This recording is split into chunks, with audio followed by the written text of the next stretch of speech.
Thank you so much. Do I really need to stand up there? Can I stand here? Or should I go stand up there? I just think like I don't like talking down, you know? I like talking with. Are you sure? Can I stand here? Okay, amazing, amazing. Because I always want to be able to engage as equals. I really don't like talking down. And I think that's why people like my content.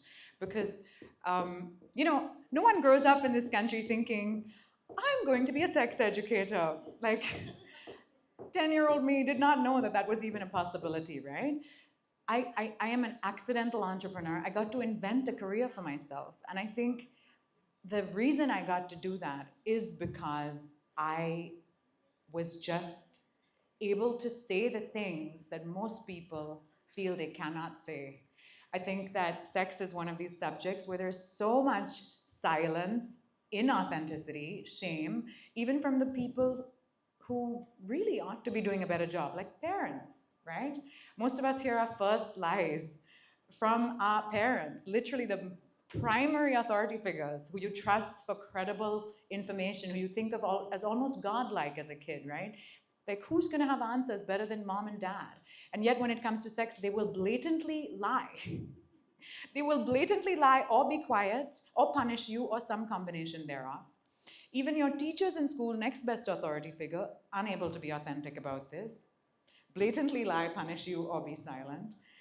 And then even the people tasked with providing this information in more, public health or more formal capacities like that, will talk about it as if it's something they don't do themselves. Like, HIV is, as opposed to like, I have sex. Sex is pleasurable. Maybe you also enjoy it, and here's some ways to do it safely, but also have fun. No one talked about it like that, right? And I think my superpower was that I did not have shame. I was able to be honest. I had no strategy. I didn't think, oh, I'm going to do this, and then I'm going to do this, and the reason I'm going to do this is to get this. I was just like, how can we all be living in like 2017 when I started, or 2025 now, and still be so ashamed and quiet and dishonest about this fundamental aspect of our lives? I'm Lisa Mangaldas. I like sex. I masturbate. I want to have orgasms. I think we deserve pleasure. I think you should get tested for STIs. I'm just going to say it. I didn't set out with a strategy. I think sometimes the words that we use in business, they're so like Machiavellian: strategy, campaign, like as if you're literally like setting yourself up to manipulate your audience. Marketing is like synonymous with lying these days, and I can't imagine doing things that way. So I think it's so hard to teach authenticity. How can I tell you how to be authentic? Being authentic literally means being sincere, being honest, not copying, right? Authentic is a synonym for the original, something that is not a copy, something that is genuine. And so, as opposed to giving you a playbook for how to be authentic, because literally that would be performative authenticity, and so many brands do that already. I see fairness scream trying to be feminist. What is going on? What is going on? Don't own it. My cigarette packet says this is bad for health, and I buy it anyway. So I think that owning your truth, as opposed to pretending to be something you're not, or copying something, or which you see so much in the whole brand building and business space. I think we do ourselves such a disservice by not standing for something, by then inventing a narrative because it looks good. I mean, I've seen like water labeled as vegan water. Are you kidding me? Vegan water. Don't underestimate people. People are not stupid. And I think the consumer is actually very sensitive, very smart, and has a bullshit radar that you don't want to mess with. And there's only one you, and that's your superpower. And I think that we don't tap into that enough. I think, I want to, because my whole experience has been so much in the sexuality education space, and then with a pleasure brand, I founded a brand called Lizu's where we make sex toys and lubricant. A lot of what I do is dismantle shame.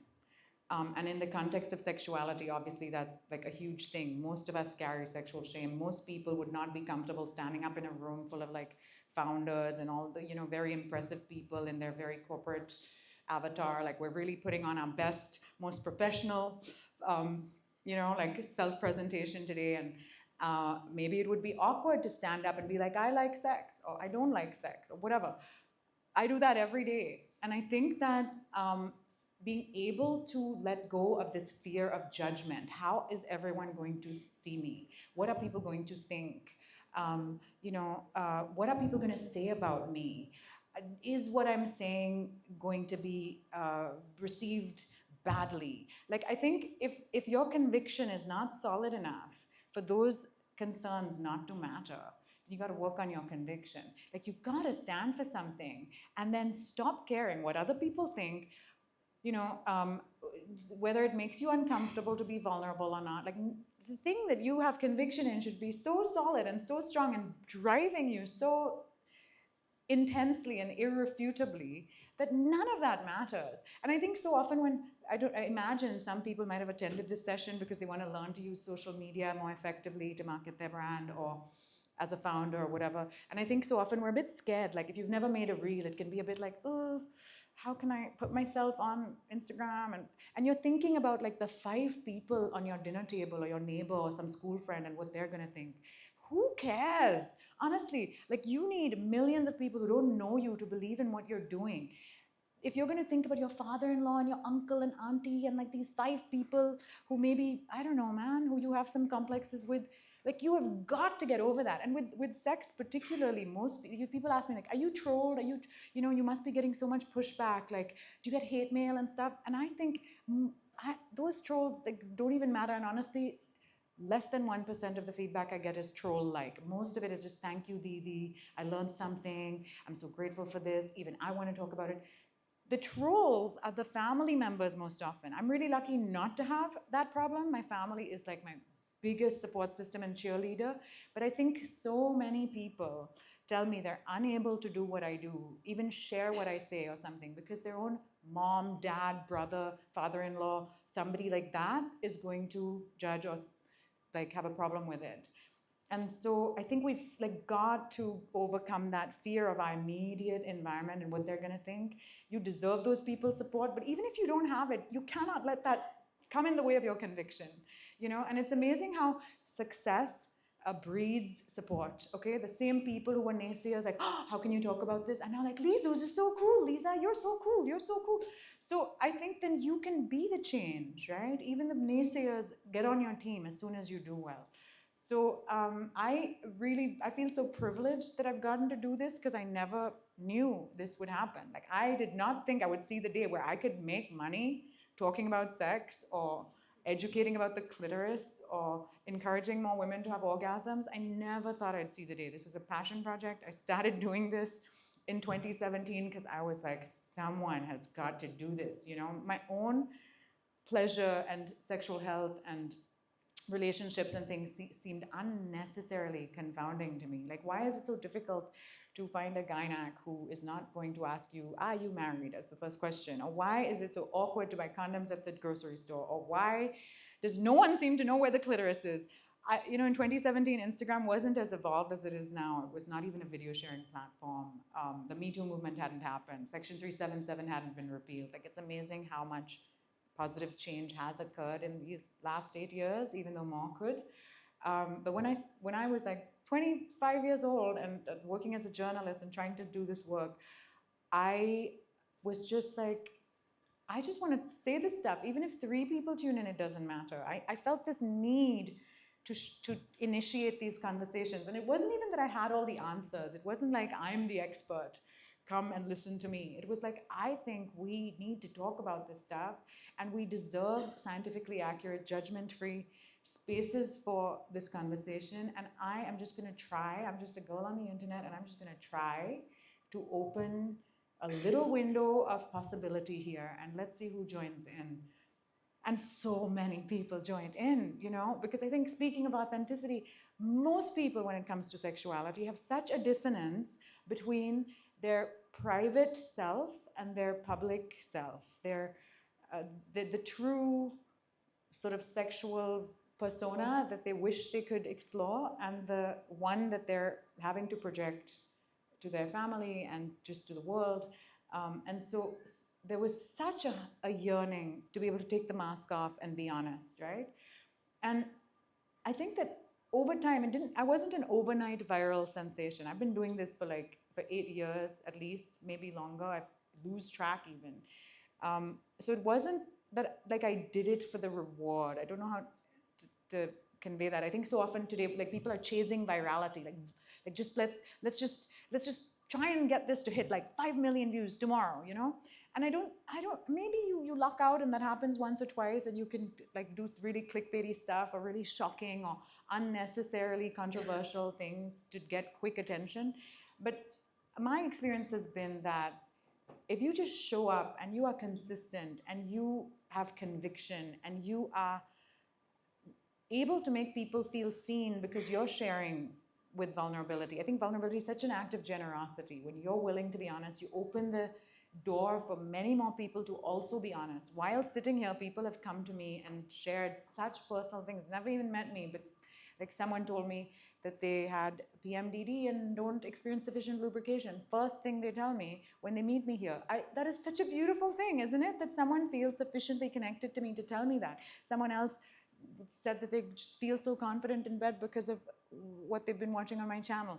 The fact that strangers can come up to me and tell me that means that the fact that I'm being so honest about my life or my thoughts on this stuff is an invitation for them to also be honest, for them to also dismantle shame. And I think that's a journey and a process. It didn't happen with one reel. It happened with like years of showing up and furthering this conversation. I built trust. I feel like I built a relationship rather than just a one-way stream of me telling people things and not listening. You know, I think you have to listen also if you want to be authentic, not just preach. And that's why I wanted to stand here also. By the way, if anyone has any questions or wants to interrupt or, I don't know, ask a question, please do, please do. Because yeah, this is starting to feel a bit like I'm preaching, and I don't like to do that. I like to engage in a conversation rather than a monologue, and I think we will have time for questions. But yeah, anyway, basically, I just showed up, and I did my homework. I think it's so important also to recognize the responsibility you have when, as soon as you do amass an audience and you having sort of earned their trust, I think you have a huge responsibility. And you know, one of the revenue models for influencers, I was an influencer before I started my own brand, is brand partnerships, right? Most influencers make their money that way. And I refused brand partnerships, so many, because so many players in the sexual wellness space are just preying on people's insecurities. I am not going to endorse vaginal tightening gel, thank you very much, you know, or whatever, lightening creams for the genitals. This snake oil that claims that it's going to make your penis bigger. Like, there's so much bad product in this industry. If you are a founder thinking of building in the sexual wellness space, please do not do that. It is so sad that you have such an opportunity to prey on people's insecurities because of the lack of education, information, stigma, etc., where there's so much stuff that's like downright unscientific, unethical, and damaging being marketed to people as if it's good for them, you know, the type of product that perpetuates the very thing that it is claiming to solve for. And I would just reject, if I'm not going to use something myself, if I am not able to use it, many people would reach out to me to promote supplements for products that were intended for penises. I don't have a penis. How can I say this is efficacious? How can I tell people, buy this, when I've never taken it myself? So I think that is part of the reason also that people continued to trust me, because I never tried to sell them something that I wouldn't use myself or that doesn't work or that's preying on their insecurities. And when I was in a position finally to start my own brand, it came from, again, a place of like wanting to provide tangible solutions to the recurrent questions and sort of concerns that I was receiving from my audience around pain and discomfort during sex, for which a great solution is lubricant. An absence of pleasure. So many women would write to me saying, I never had an orgasm. And I could relate to that. My own pleasure was so mysterious to me for so long. And when I used a sex toy for the first time, it was just like my third eye opened, you know? I was like, oh my goodness, I can have an orgasm whenever I want in 2 minutes. This is amazing. I need to shout it from the rooftops. I think it was one of the first Indian women on the internet to talk about using a vibrator like 8 years ago. And I only started my brand 2 years ago. I never thought then that I would ever actually be able to like bring these like world-class products to the Indian audience at a very affordable price. I have a YouTube video from 8 years ago where I said, when I used a vibrator for the first time, the thought I had in my head was, I wish that it would rain vibrators so that every woman could have one. That's how life-altering it was for me, you know? And because pleasure is such a beautiful thing, it's so life-giving. And I said that never thinking ever that I would be able to have a brand one day. And I mean, I still would love to convince my investors to let me just airdrop the vibrators. Like, let's not sell them, let's just airdrop them. One day, anyone wants to invest in that idea, let me know. Impact investing, okay? So, yeah, so I am really an accidental entrepreneur. And I think my whole career came from a place of conviction and just being myself and showing up. And of course, you want to do this with as I was saying, a sense of responsibility and a constant sort of, I tried to upskill at every opportunity. I wasn't necessarily trained as a sex educator. When I started, I was a girl on the internet talking about sex, but I did some training. I also wrote a book. I'm on the receiving end of so much data, which is so interesting. I think that is so unique. As a journalist on TV, I could never hear what the audience was saying or thinking about what I was sharing. Here, thousands of people every day write to me. I don't think any course could share that type of a learning. I've done a whole bunch of courses, but what I've learned from simply doing this work and receiving so much insight into what people's questions, concerns, ideas about sexuality are from all over the country is such a powerful thing. And social media allows for anyone to have that sort of relationship with their community or audience. But I think that if they don't trust you, I don't think people are writing to the founder of Zara being like, I love your t-shirt. But I get people writing to me about my vibrators every single day, like, Lisa, oh my God, I had the best orgasm of my life with Pyari. I used it like this and this and, and it's such a privilege to be on the receiving end of so much information from your customers, from your audience about how what you're doing is impacting them. And I think that with your phone, you have the power to have that type of influence and sort of two-way communication if you choose to use it authentically. So I encourage you to do that. But I really think you gotta genuinely be you, not be this version of you that is a curatedly, seemingly honest, but actually, I think like in performative authenticity is worse than inauthenticity, in my opinion. So I think, yeah, just you gotta be you. I want to open to questions because I can keep talking. I don't know, would people be interested in learning more practically about like which social media platforms to use or how or why I use the different ones that I use and things like that? Yeah? So I started on YouTube and YouTube was the first sort of like video focused platform. Instagram used to be photo sharing. But now short form content on video like Reels has just become so popular, and Instagram and YouTube both let you do that. Once Instagram started sort of becoming a video sharing platform, Instagram became my priority. But I think people often ignore YouTube.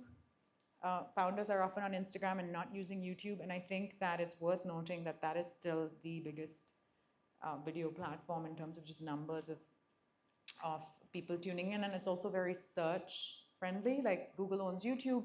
If you search for information, you are likely to see YouTube videos show up in the results. So the shelf life of a YouTube video tends to be significantly longer, whereas Instagram is like a slot machine. They're improving their search tools, but it's also just like people are scrolling with much less intention. So it's like, today they got the sex ed they didn't even know they needed. Whereas someone's probably Googling, what is the clitoris, and landing on my YouTube video.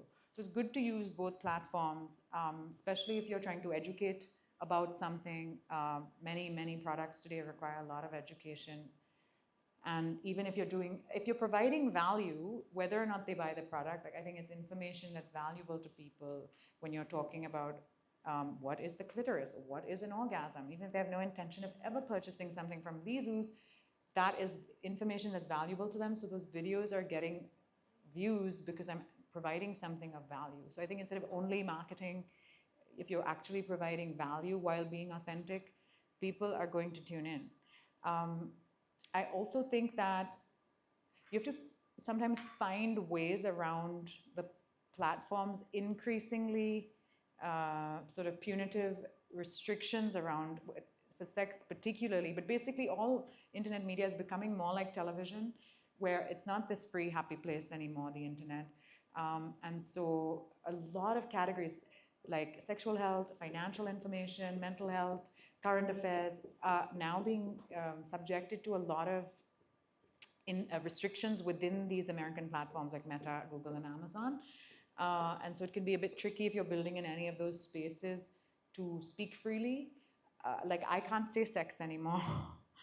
I have to say, find funny words or euphemisms, even though I would really like to be straightforward, because Meta is now cracking down on sexual and reproductive health and rights information on these platforms. So I think instead of ever feeling like you should stop because there's forms of censorship, of course, with like great power comes great responsibility. So always make sure what you're saying is factually accurate. But even when it's factually accurate, there can sometimes be like conversations about Palestine, conversations about abortion are being censored on these platforms. Does that mean we're going to stop talking about this stuff? I hope not. You got to keep innovating in terms of the language you use and how you're telling your story, especially if your story is one that might be subversive. Like I think it's quite subversive to be an unmarried Indian woman talking about sex. It is quite subversive, right? Even though most people support me in my audience group, the platforms are now trying to sort of curb the ways in which women and queer people can talk about their own sexual agency. And luckily in India today, you can buy a vibrator with your Atta on Blinkit. In the US, they're trying to ban sex toys in Texas. They're making it really difficult for people to have autonomy over their reproductive choices. So it's a strange time in the world where we think like, oh, it must be so difficult in India, it must be so difficult in India to talk about sex. But I think today is a great time in India to be talking about sex. I don't know what's going on in the US. So I think it's a funny sort of shift in your mindset sometimes also, where you think the problem is going to be how you're going to be received by your own audience versus like how these US-based platforms are it's sort of determining what information they want to prioritize and what they're really making hard to access. And therefore, I've also started using other platforms like Reddit and Substack. Most founders aren't using these platforms, and I think often we're just thinking reach, width rather than depth. And maybe you connect with a smaller number of people on Reddit or Substack, but one, they're not going to censor you, which is a huge plus for me. So I can have an adult conversation about sexuality instead of having to use euphemisms and emojis and like humor to constantly hope that people get what I'm saying. But also, if someone's willing to read like a 1,500 word article you've written or story that they've spent like 10 minutes or 20 minutes or whatever processing that's quite a different level of intention than if they watch 3 seconds and scroll to the next. So often the platforms like Reddit and Substack, which allow for greater sort of the level of commitment to what you're saying is higher, even if it's a smaller number of people, that's quite valuable. It's also the type of, I love writing and reading. I know that's like a hard sell now. Everyone likes video. But I think the type of person that is readerly and writerly is also the sort of fan base that is worth cultivating. These are people who are going to really understand and bother to learn about what you're doing. They probably also are going to be able to be evangelists of your message in a way that's very powerful because they've bothered to like really spend some time with what you're doing. To spend 10 minutes watching a long YouTube video rather than a 30-second reel, or to spend 10 minutes reading the whole article, or to spend 1 hour listening to a podcast.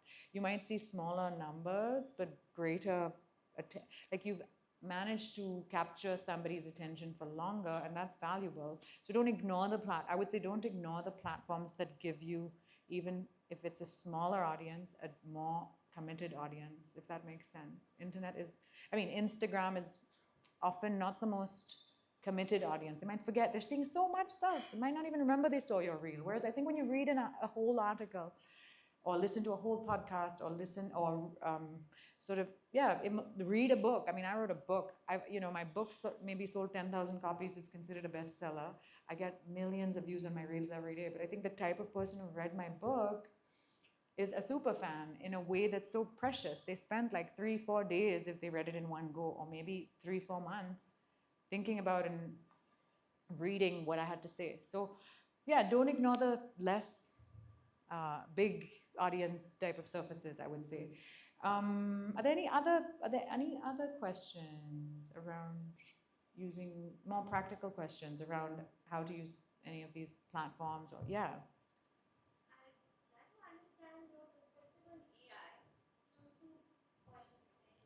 From two points of view. One is when we talk about the importance of authenticity, being candid with our customer. That is one aspect of it. Your opinion, using AI to achieve that goal. Because many times we could be, lost from the point of view of what do I speak next. And for me, that's where AI really helps. But also from the point of view of using AI for stats, for example, or planning the future ahead, for example. Is that something that you have a perspective on? I think that AI, it's something that's like evolving so rapidly that I think I myself have barely scratched the surface of how it can be used. And I think that the quality of the prompt, the quality of your input on, let's say, ChatGPT is going to determine the quality of the output. So if you're going to put a very generic prompt, like, I don't know, I'm a fitness instructor and I want to make a reel about burpees. I don't know, it's going to give you some really generic script, I think. But if you give it context, and AI remembers what you've told it. So over time, it can start to sound awfully like your therapist or best friend or co-founder. It remembers numbers. It remembers everything you tell it, actually. So suddenly it has context for who you are and what you've been thinking about all week. So I'm not saying I don't yet use AI a lot, but just this week somebody told me about, there was some internet meme I read about how like ChatGPT is the best therapist ever kind of thing. Of course it's not, but there was anyway, I went down a Reddit rabbit hole about people using ChatGPT for like emotional and mental health support and finding it quite effective. And there was a suggested prompt. It was like, maybe, I don't know, 15, 20 lines long to get ChatGPT to speak in this way that was suggested. And it was super effective. But so I think providing so much content, I think using AI as a tool, actually quite like sex toys. Many men would be like, how can my wife have a sex toy? Then she's never going to want to be with me. And like a sex toy cannot replace you if you're a good partner. Like a sex toy can't hold you or hug you or look in your eyes or wish you on your birthday or do really any, I mean, it's like, technology. It's just a small tool. It's like a calculator. Accountants shouldn't be threatened by calculators. They should have them. So I think of AI as something that creators and entrepreneurs, everybody is going to have to, like, you're going to miss the boat if you are not using AI, right? I wish we could be such purists about it and not use AI. But like, this is how I think artists felt when the camera was invented, or how photographers felt when the mobile phone was invented. But now most photographers happily and proudly shoot even on their iPhone. If you're still like, you got to accept change as it comes and then try and utilize it to do your work even better than you're already doing. I think if you're lazy about it and try and make AI I think if you're bad at your job, like AI is too much of a leveling playing field. Everyone's going to be able to do AI stuff as well as someone who's bad at their job. So I think you still have to be extremely good at your job, and then AI can help you be more efficient and also can be a kind of like sounding board, which, why not? I mean, sometimes talking to somebody can generate ideas, and similarly, if AI is tracking what your interests are and what you're doing and the cultural context and all of that, it can actually provide quite interesting idea suggestions. But I don't know, I would not yet use AI without, I think it provides a good starting point or first draft or idea dump or something like that. I don't think without any input, you get great output yet. Who knows what'll happen next, but that's where I'm at. I don't use it very much yet. Do you?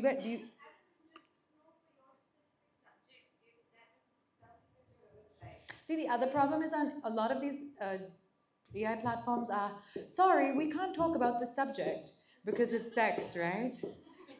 Sorry, nope, you're violating our policies. So I think, luckily, I gotta keep my job a little longer. But I think what's also interesting, and again, I think this can be used ethically, conscientiously, and with intention. There are now softwares that allow you to clone yourself to generate video, right? There's a creator called Varun Maya who uses this very effectively, a great creator to follow if you're interested in AI. And I think it's nice to be transparent about the fact that your AI generated avatar is the AI generated version of you rather than pretend. Again, authenticity is all about owning the thing. So if I were to ever do an AI generated version of me, I wouldn't pretend that that's not AI generated. And I think the viewer would still be intrigued. It is an interesting technology. If you're utilizing it, people want to know how you're utilizing it. Um, but there's like pretty easily accessible software now, which will just, you feed it in a bunch of footage of yourself, and then it can create video that mimics your ways of intonation and hand gestures and everything, and be quite convincing. I think if you're used to seeing AI video, you can tell the difference still, but it's quite convincing. And I see how that can make it much quicker to generate the volume of content that you need to generate in this day and age for, I think I'm out of time, for for marketing needs, or like, let's say you wanted to create, customized videos for every customer who bought, like, thank you for getting this. Even if they knew it was AI, it's cute, right? Hey Shruti, thanks so much for buying a Pyari, happy orgasms. I don't think it's unethical for me to have my AI clone say that, and they know it's the AI clone. So I think, yeah, use it effectively, smartly, but conscientiously.